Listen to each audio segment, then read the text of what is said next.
من الجبن والبخل وسوء العمر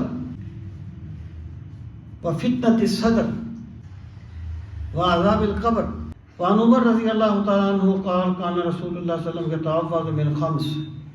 حضرت عمر رضی اللہ تعالیٰ عنہ فرماتے ہیں کہ رسول کریم صلی اللہ تعالیٰ علیہ وسلم پناہ مانگا کرتے تھے 5 چیزوں سے. من الجبن بزدلی سے کہ پروردگار مجھے بزدلی سے بچا. والبخل اور بخل سے. بخل کیا ہے کہ یہاں اللہ تعالیٰ نے صرف کرنے کا حکم دیا ہے وہاں بندہ صرف نہ کرے.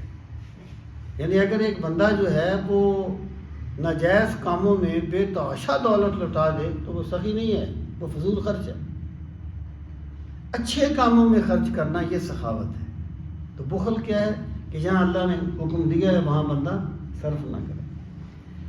وسوء العمر اور بری عمر سے، یعنی وہ عمر جس میں ایک بندہ بالکل ہی یعنی بندوں کا محتاج ہو جاتا ہے. اللہ تعالیٰ سے آپ پناہ مانگا کرتے تھے کہ مالک مجھے اس عمر سے محفوظ فرمانا. وفتنة الصدر اور دل کے سینے کے فتنہ سے. سینے کے فتنہ کیا ہے کہ دل میں منفی خیالات آ جائیں، بغض ہو جائے، حسد ہو جائے، کینہ ہو جائے، دوسروں کو ذلیل کرنے کا جذبہ سر پہ سوار رہے.